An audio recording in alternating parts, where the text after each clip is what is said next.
Everybody. It's great to see such a wonderful group of friends here this afternoon. Welcome to the Leepa-Rattner Museum of Art. I am Christine Rank-Carter. I'm the Executive Director of the museum, and we're really delighted to have this wonderful series that supports our fall exhibitions about SPC's visual arts faculty, who are all amazing award-winning artists, aside from being amazing educators. We're just thrilled to have you all here. This season of exhibitions and programs actually all celebrate the theme of arts and education. And we continue that theme not only with higher education with our visual arts faculty, our new acquisitions with Donald Saff's Constellation series and Robert Rauschenberg's two prints from his Rochi series. But tonight we have a very special opening of the Pinellas County Schools Visual Metaphors High School Student Exhibition. So if you want to come back and party with us later, that's at 6 p.m. tonight. So we hope you can join us. And that is the exhibition that's in this space. We have a really special guest and an actually special group of friends today, being one of two of the premier arts institutions of North Pinellas County. The Leepa-Rattner Museum of Art has a wonderful partner in the Dunedin Fine Art Center. And we have pretty much all of their staff here and their new director. So welcome to you all for coming. And we also have for our featured guest today, Nathan Beard, who is a well-respected artist in our community. And he's done so much for his fellow artists and elevating other artists through his curatorial work as the Assistant Curator at the Dunedin Fine Art Center and teaching classes at SPC and the Art Center. We're just thrilled that he could share some of his insight on his new work with us today. Before we begin with Nathan, I'd like to introduce Sarah Felice, who is our new curator for the museum, who joined us in April. And Sarah's an amazing, amazing asset to our museum. So we're very lucky to have her. And she has set up this wonderful artist series. And she'll share a little bit more about Nathan, and then we'll introduce Nathan. And we'll have Q&A afterwards and have some cookies. So thank you. Hi, everybody. I'm so glad to be surrounded by so many friends today, especially in the middle of the day on a Thursday. Right, it's Thursday. I haven't missed. Okay, great. As Christine mentioned, I joined the museum back in April, and I just wanted to thank Nathan so much for his openness and willing to chat with me about his work prior to the exhibition. We found out we have a lot in common, especially our love for upstate New York and astrology and science and kind of just general being nerds together. So we're really happy to have Nathan here to discuss his work. So Nathan Beard creates in St. Petersburg, Florida. He serves as Assistant Curator at the Dunedin Fine Art Center and has been an Adjunct Drawing Instructor at St. Petersburg College, Clearwater. After receiving a Bachelor of Fine Arts from Colorado State University in 2001, Beard worked in galleries as an art consultant in Denver, Colorado for 7 years. He grew up on a dairy farm in Western New York. Prior to his university studies, Beard lived in Egypt for 1 year as an exchange student and, upon his return, worked as a cowboy in Wyoming for 2 years. Wow. He has exhibited extensively since 2013, including the Leepa-Rattner Museum of Art, the Tampa Museum of Art, I'm going to butcher this name, I'm so sorry, Fukuoka Asian Art, okay, in Japan, Gallery 221, Hillsborough Community College, Olivet Nazarene University, Morean Arts Center, Dunedin City Hall Gallery, JADA Art Fair, Miami, and Brooker Creek Preserve. Beard's work is in a number of private and corporate collections, including Framework Group, Silversaw Apartments, Grand Bohemian Hotel, Parkview Medical Center, Great Bay Distributors, B2 Communications, MHK, Penny Hoarder, Osprey Properties, Sabal Trust, and Tampa Bay Title. In January 2020, several of Beard's large paintings were selected to serve in the Arts and Embassies program at the U.S. Embassy in El Salvador. Welcome, Nathan Beard.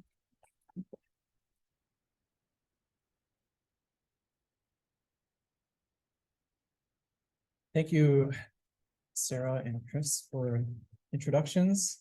Thanks everyone for coming today, and thanks everyone here at the Leepa-Rattner for your dedication and passion and creating this beautiful space that we so love here in the North County. Let me get my notes. Also, I wanted to thank St. Pete College and specifically Kevin Grass and Jonathan Barnes for inviting me to teach a drawing course this past year. See, I've never taught that age group before, so that was really enriching and engaging. It's an honor to debut my latest project here, and it's quite fitting since it is phase 2 of a 3-phase project that debuted here back in 2019 as part of an exhibition called Unexpected Art by Alternative Means, a 3-person show with Rob Tarbell, Akiko Katani, and myself. So in order to speak about this newest project, I kind of need to step back in time, as it were, and talk about the painting I made for that show called Lifelines. And this project is phase 1 of a grand genealogically based project I've been working on since 2018. That was stems from my regular bodies of work that concern my curiosity about space and time and how we all fit into this grand historical matrix and narrative. So this painting was the result of a year of research that kind of helped me sort through some existential kind of questions, some metaphysical quandaries, the old chicken and the egg question. That's a big one that's looming in my mind constantly. Another thing that's I've always very curious about is the paradox of the inwardly infinite. I believe it's easy enough for all of us to envision the outwardly infinite. We can envision space going on forever and ever, but to try to imagine infinity inwardly is quite a different thing. And so this shape here is called tangent circle packing, and it's basically, short end of the story is it's a infinite amount of surface area within a finite boundary. Okay, so imagine this finite boundary is your body, and inside it just keeps going and going and going forever. Now, is that physically possible? I don't know. I'm not a physicist, but it's certainly very interesting as an exercise, a thought exercise.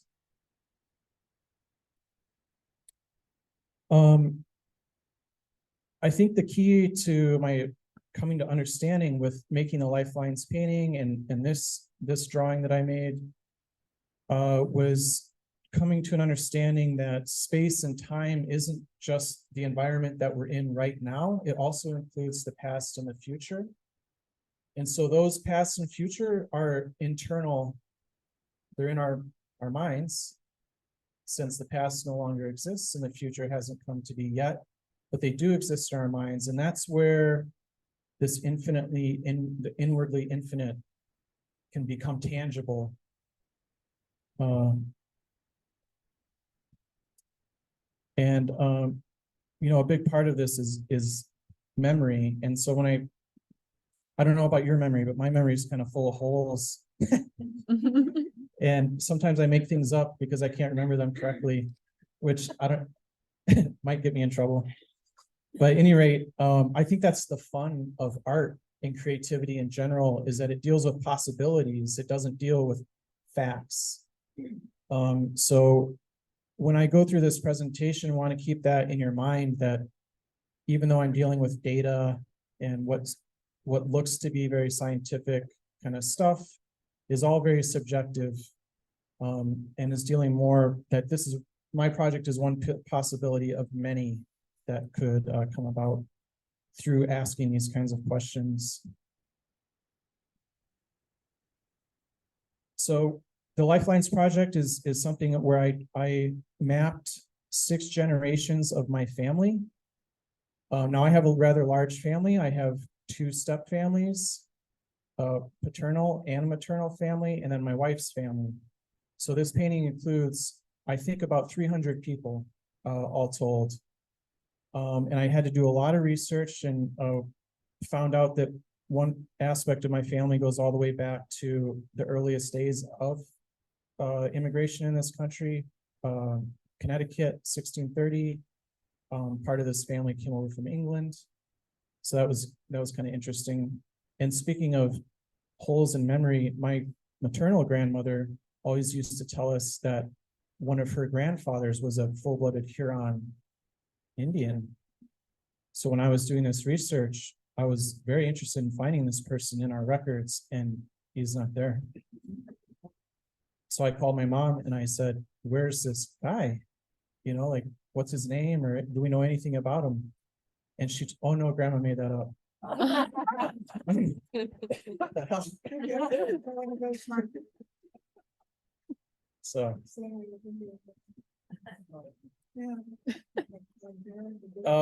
you know, with this project, what I'm really wrestling with is this question of what happens when we die.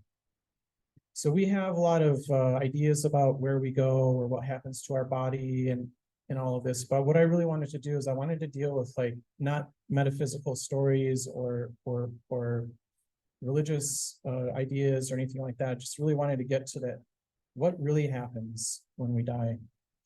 And that's kind of, I'll get to where I came to an understanding in a little bit.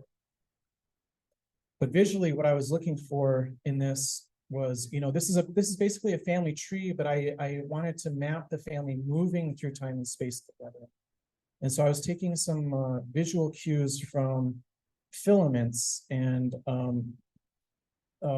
this is my favorite set of natural patterns, and they're found across scales through nature. So we have, you know, blood vessels all the way up to, this is a picture of the cosmic web, right? So out there in space, it's not empty. It's actually a bunch of filaments of energy that are connected across huge scales of distance, billions and trillions of light years, whatever, right? Just amazingly large. So normally, as you know, a family tree looks like this, but I took a little different point of view and wanted to look at a tree like this. Imagining again that when 2 families come together, they don't stay separate, they intertwine. And so I'm getting this idea of looking through a canopy rather than an individual tree. So we're looking at the forest and not the tree. So after I get kind of gathering these visuals, I started collecting all this data. And the main question I was asking is, when were you born? When did you leave home? When did you get married? And then if someone had died, I need to know when they died. And so each one of these little braids here, when it starts braiding, that's when somebody gets married. And in between each braid is a dot, and that's a child. And so the braid grows and grows and grows until the children start leaving and creating their own braids. So there's you can see the generations here. And I wanted to make it very organic looking and more like a vine. And so we had people moving from one family to another. There's people coming from Germany. Obviously, I'm working with a two-dimensional space, so I can't have a super long line all the way from Germany coming into my drawing here, but this is color-coded as well. Eventually, I distilled all of those colors into 2 distinct lines. The white lines are living family members, and that is a reference to architectural blueprints. And so if you view all of ourselves, all of us living beings, as constructing this whole messy universe together, where the white lines and the gold lines are everyone who has deceased. And that's a reference to a Japanese tradition called kintsugi. And kintsugi is when a pot breaks, they fix it with lacquer and they dust it with gold dust, and it looks beautiful. But the most important thing about this for me is that we cherish something that was already made, that was already here. So if you view yourself as a vessel, none of you is whole, you're broken, you're torn, and we love you for that. And this is the finished painting. It's 5 by 6 feet. No, I think it's 5 by 7 feet. That's so 74 inches wrong. Anyway, I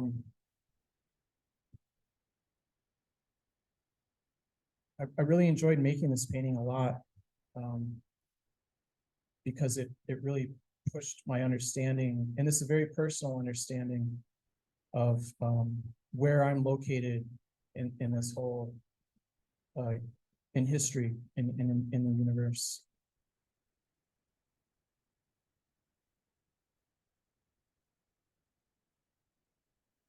And this painting is a macroscopic view of my family moving through time and space together. And that's I think the one thing that goes through all of my bodies of work is I'm so influenced by connections between macroscopic patterns and microscopic patterns. I love the patterning that happens across scales. It sort of suggests that maybe it can suggest a higher order. It can suggest a lot of different things, but I'm just fascinated that so many things, from atoms to solar systems to the galaxies, they have this kind of spinning element, for example, that all trees kind of look the same, but they're not the same. All humans, we all share similar attributes, but none of us is the same. And I really cherish that notion. But what I really came away with from this project, let me get back to the kintsugi. Whoops.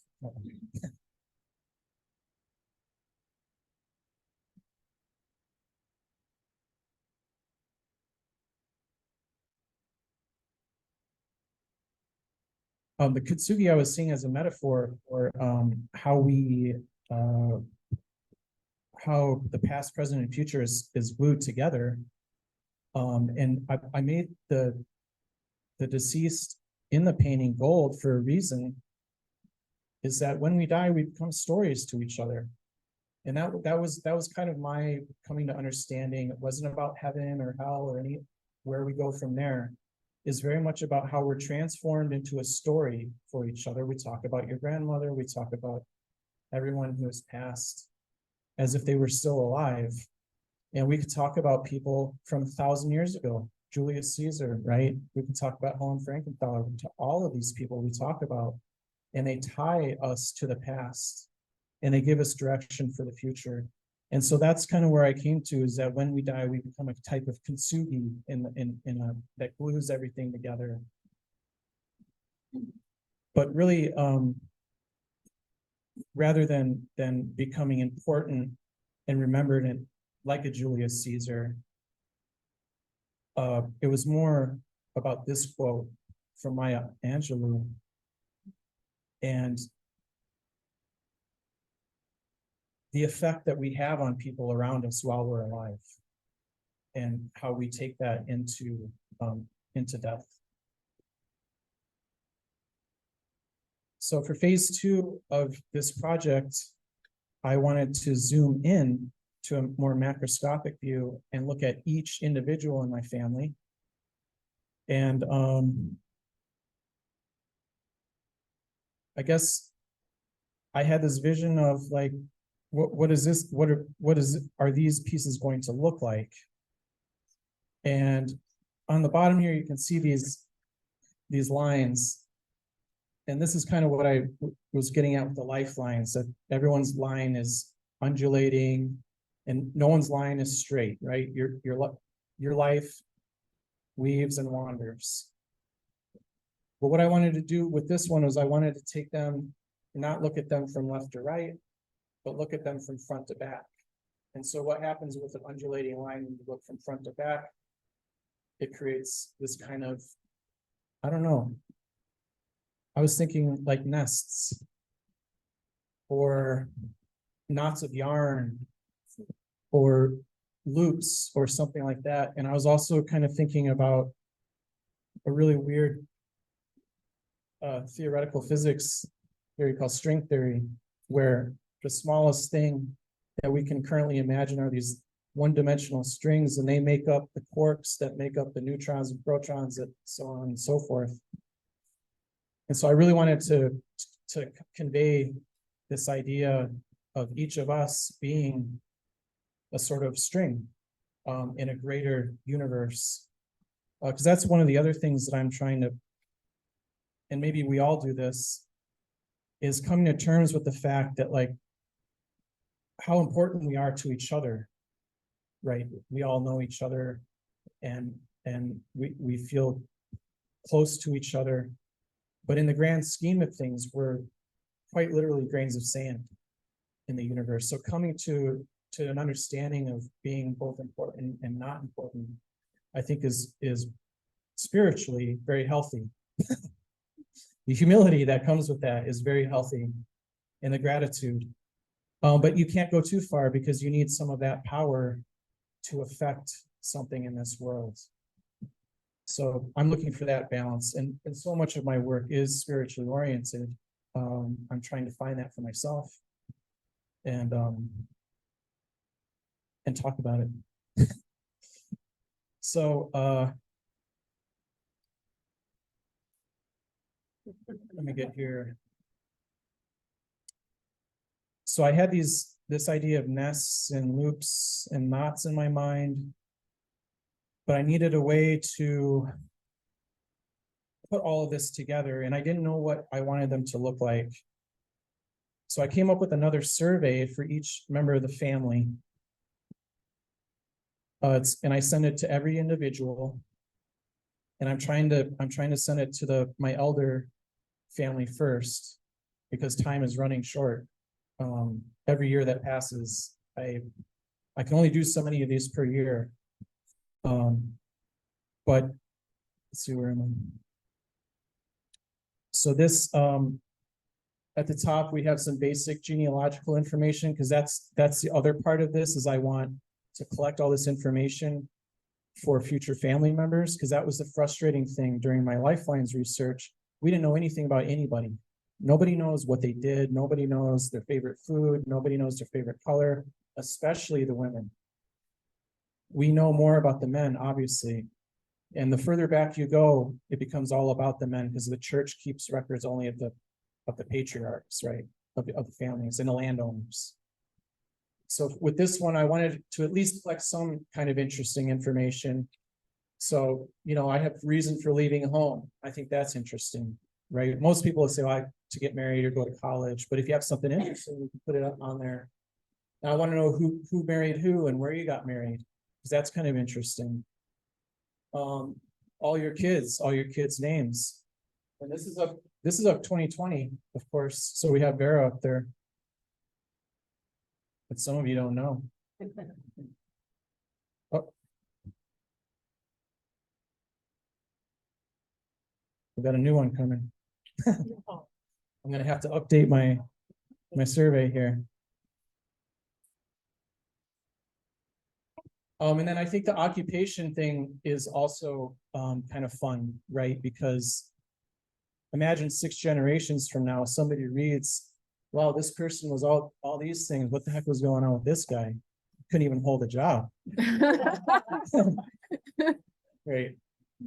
So it might be interesting how, if they read it from left to right, like, wow, this guy was an artist, and then how did he get to be a dishwasher? Like, he really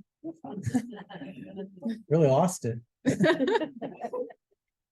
But I think that's the fun of this whole thing, is that 6 generations from now, there's enough tidbits for them to create their own stories about who these people were. They don't need all the information, right? They could go to Facebook and find out if they want that. I also asked everyone their 3 favorite colors. And this is my sheet, by the way, if you hadn't seen. Because that just gives me a starting point for a palette for each person's artwork. So all this is leading to an actual artwork, I promise. And this is true to the title of this presentation, subjective data. This is not written in stone fact stuff. This is subjective data. And what do I mean by that? I'm asking each person to go through each year of their life in their mind from when they were born all the way to the present moment.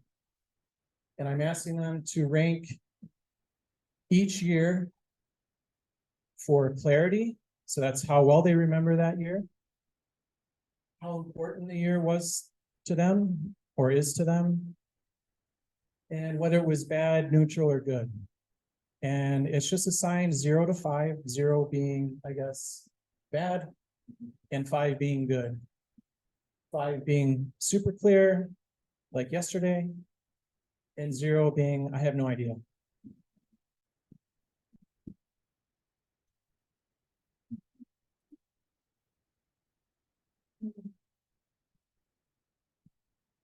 So what am I going to do with all this data is I need to make art out of it. And one of my favorite patterns is obviously the golden spiral. It's everywhere in nature. You see it from the very small to the very large. And, you know, it's been used throughout history to make some of our greatest artworks and also to sort of validate the hypothesis. Oh, there's on somebody's head. You know, validate, going back to the hypothesis that there's a grand order or a grand power behind all things. Well, if we keep seeing a spiral everywhere, there must be some this and that, you know, and maybe that's just a function of us looking for something, or maybe it truly is a function of there being a higher order. We don't know that, but it's beautiful, so we love it. And I wanted to attach this data to the spiral, but what happened is when it got right around here, the composition started falling apart, and I didn't like it artistically. So I managed it. And then COVID hit, and I didn't work on this project for a while. We lost you, Nathan. Oh. Did it Sorry, turn turned on? Blue. Yeah. COVID hit, and I stopped working on this for a while. Had other things to worry about. And I'm still thinking about these nests. A client of mine came to me with a commission idea. They're building a development on the East Coast, and most of the people that are going to live there are going to be working on the project sending humans to Mars. So they want a painting that reflects space travel and black holes and so on and so forth. So I presented these small paintings to them as sort of an idea of like, I'd love to make this project, these kind of nest things. I think that would be great, interweaving, you know, traveling through time and all of that kind of stuff. And they wanted me to think more about points. So I got to thinking about points and got some inspiration from science and art. And the revelation came when things started fitting onto concentric rings like tree rings. As that metaphor made a lot of sense for if I'm depicting the lives of individual humans, why wouldn't we look like a tree or an onion? Layers and layers and layers, right? So I really liked this. And then it went right along with the Lifelines project where I was looking at trees for that project as well. So there's a continuity there that I really enjoyed.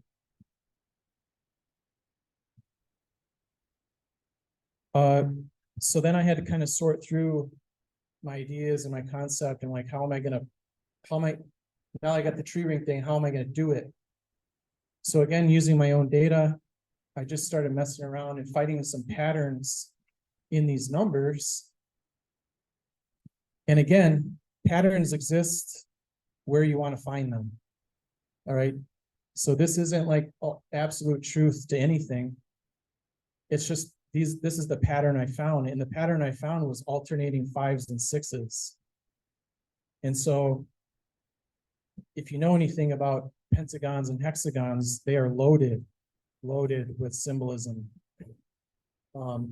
they also have a nice symmetry to them. So I thought, okay, there's something here.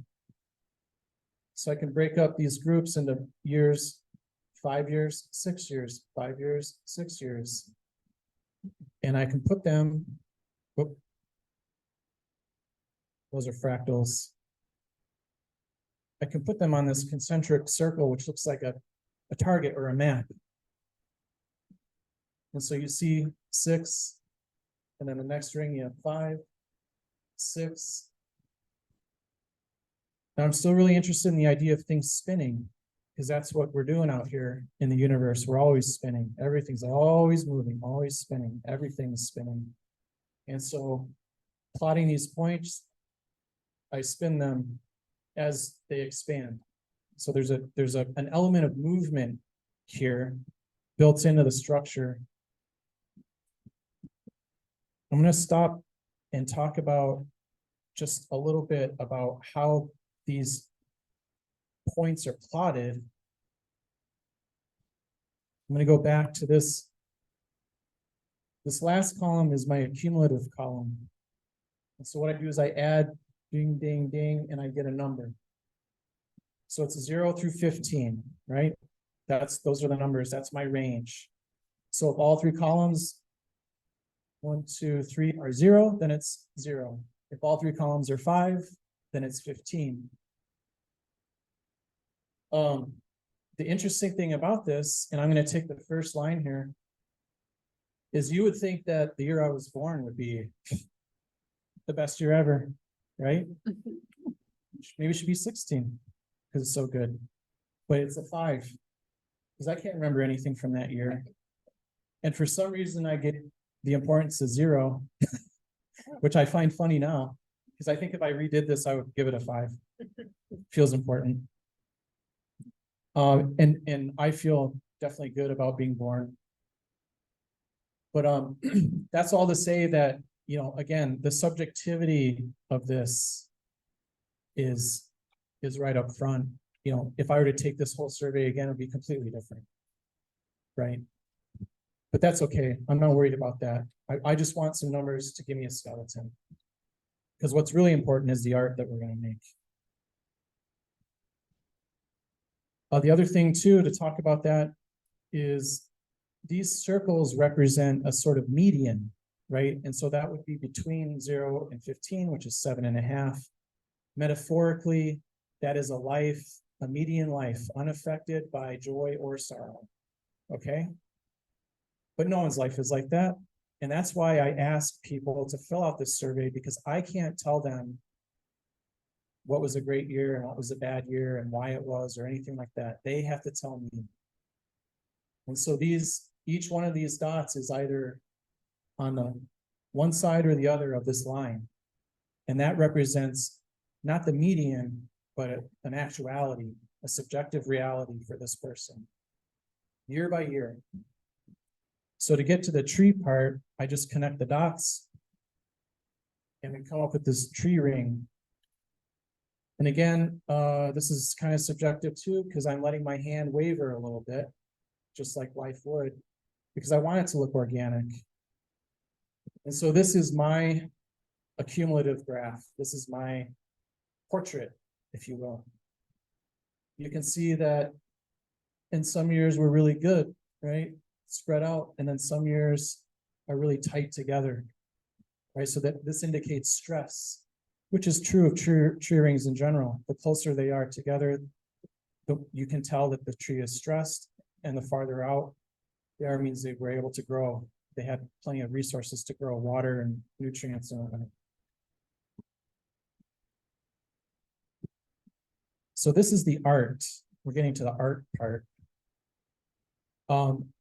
And I'm trying to, with each one of these, successively get away from them being like diagrams, scientific diagrams or anything like that. I really want them to start telling a more nebulous kind of story about a person, a snapshot.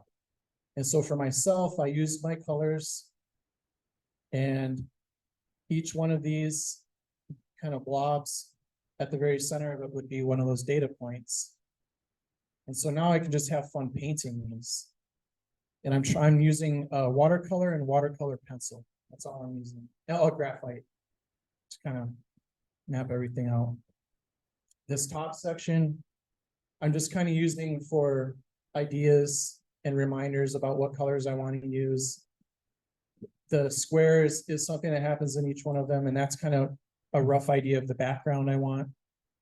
Now for these first two, I'm going to show you, these were presented to this client for the Mars project. And so I was very much thinking about color field backgrounds. I wasn't thinking about anything else in the background but color. This is my Aunt Barb in California. So I did her tree rings in orange, and then I was like, what would happen if I plotted the hexagons and pentagons on here? What would that look like? Because I have no idea, I can't imagine it in my mind. So I did. It looks pretty cool. I like how it looks. It just looks really interesting. So that's when it hit me that each one of these is going to be so different from one another. So different. Not only because of the information they give me, but because of what's going, it's got to go through here still and out through my hand. And I'm going to have fun with it. You know, I'm not creating a system, although there is a system inherent in it. I want to now deviate from my system and create artwork and have fun with paint and materials. So after this meeting, and the client said, hey, this is great, I love it, let's move forward with this kind of idea. It somehow freed me up to do whatever the heck I want, which I should have been doing in the first place. And so the last one that you'll see in the show, and I've only done 3 of them. The last one is my wife, Kate.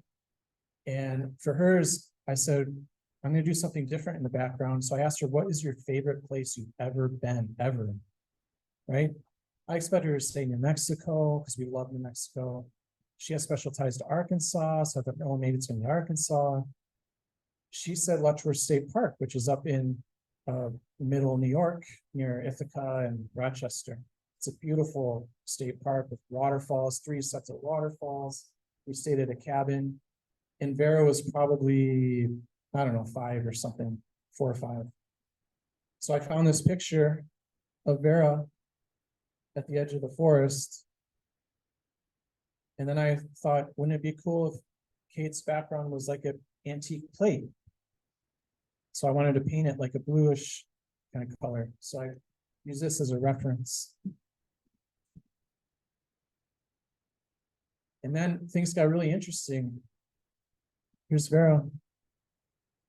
And instead of I didn't even draw the tree ring on this one. I just plotted the points and was able to create these kind of bubbles.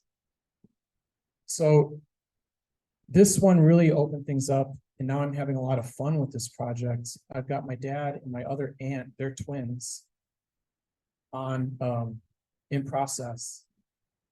And I'm really getting into their memories of their life and using that to create these images behind this kind of abstract plotting stuff. So I'm having fun with it. I'm really looking forward to seeing how they turn out. And, you know, sticking with this idea of kintsugi, and what I want to do with this project is I want to collect them all into a giant book, you know, like well, these are 16 by 20. So, you know, imagine a big book like Harry Potter, right? But something that we can hand down through the family, or, you know, maybe they'll get sick of it and give it to a museum, you know, and it'll be in a museum. I would love for that. This kind of storytelling, I think, is really important to human culture. In a place like this that preserves those stories is invaluable. So I guess we can, if there's any questions, I'm happy to entertain them. Yes. Wow. Some things come to mind right away. I'm so fascinated by your science and art blending and merging and getting information at the same time on both those levels. I feel like I do that myself. So these are the 3 things that really come to mind. One is the movie Contact. if you've ever seen that movie where, have you seen it? Jodie Fisher is trying to find her dad who died when she was little. She's a scientist and she uses prime numbers because to build a ship that she goes to, she's the only one who goes in it. The ship never takes off the ground, but she somehow gets reunited with her father. And in doing that, he sees her and she sees him, and she says, she realizes, and she's out, you know, any kind of picture of space that you can imagine, they use that in the film. And so she realizes in a split second, wait, you're not my father. Why did you show up, whoever this, why did you show up like this? He said, well, it's because we've always done it this way, as a metaphor for love and connection, I guess. She comes in the form of that.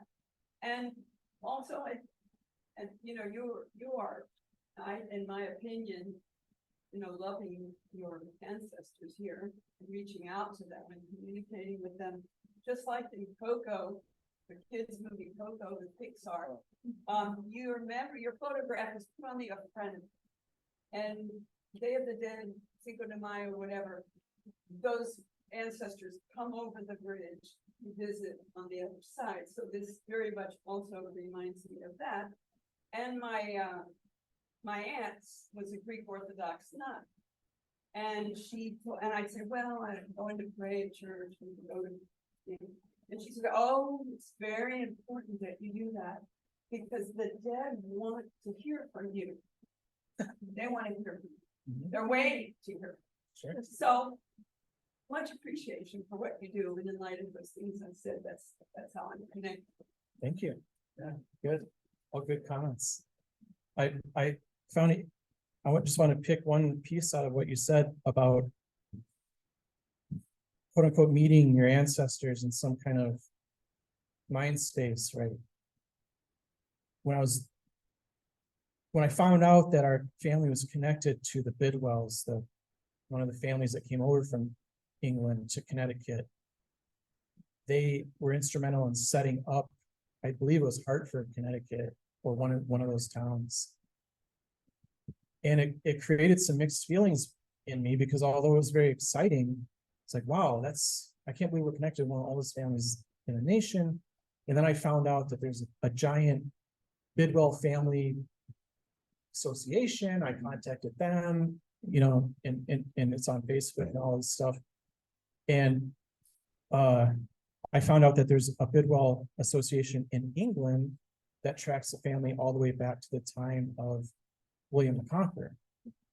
Right. So as edifying as it was to know that, wow, we're kind of connected like way back, you know, we don't know anything about anybody, but whatever. There was also mixed feelings about like, well, but when they came to the United States, what did they have to do to stay here? And who did they have to displace? You know, so it's interesting getting into genealogy because you learn some things that maybe you'd rather not want to know about your family. And that, you know, although it's interesting, maybe it's not something to be proud of. But, you know, I always think of my grandma who died of Alzheimer's. Well, she didn't die of Alzheimer's, she died with it. And at the very end, she couldn't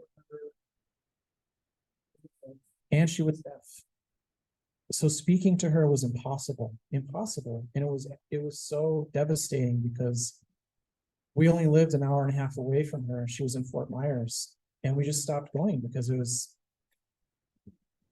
sad. It was terribly sad. So, you know, I don't know how much an effect her passing and her experience had on this whole thing, but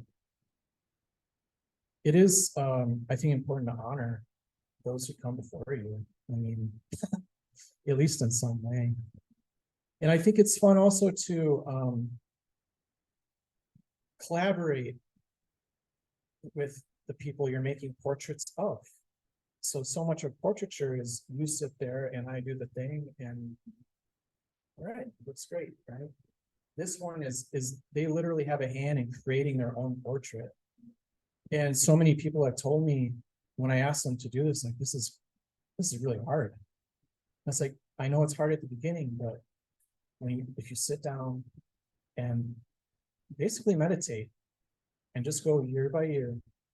Once you latch on to a memory when you're 2 years old, it opens windows into all kinds of other memories.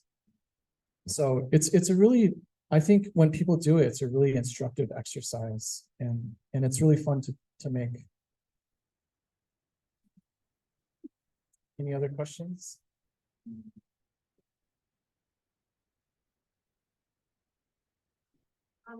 That I thought was so exciting when we were working on this project, and we had the show here in 2019, and that your family goes back to Bidwell, and that Abraham Ratner's first wife, who made award, was became a Bedwell, and we got very excited about the possible Oh, yeah. there. Kind of interesting. But then you think about the spin-off of those variations of names and ancestry and how what happens there. So this is like so in depth and yet just scratching the surface and stuff. Seriously, and it's one of those things where, like, if you look back at the name Bidwell, I was like, what's the origin of Bidwell? Like, where do they come from? And one of the thoughts from the genealogists that work in the Bidwell Association is that the name comes from what was it, Bidwolf or something like that, which means war wolf. And I was like, oh, yeah. Awesome, right? But then if you read a little bit more, it's like, well, there's this other idea that they were a bunch of, peasants on the coast of Middle England, and they were definitely not werewolves, right? So it's one of those things where you pick up what you want to pick up from history. It's like, I want to be a werewolf. You can't prove it. So. Yeah, I like when you use data. What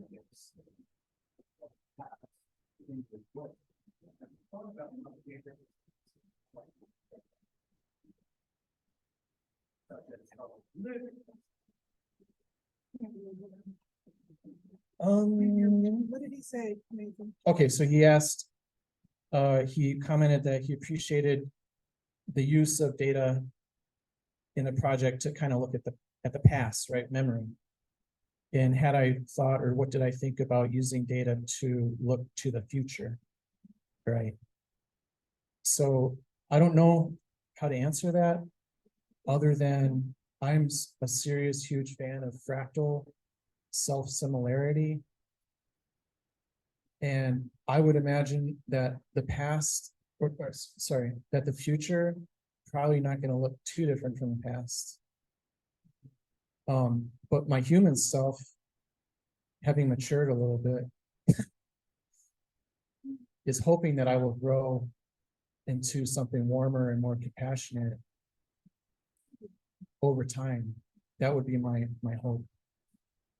But no one knows what is out there for them, and we're having a child, so I could get really grumpy. I don't know.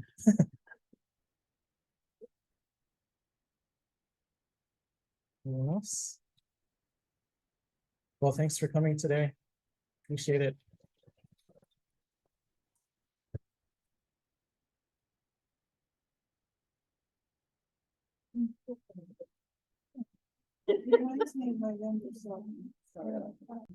She's a real hippie. So she loves this project. So for this one, I was thinking about sunset on Mars. And her favorite colors are, well, I found them kind of boring, but I have to use them.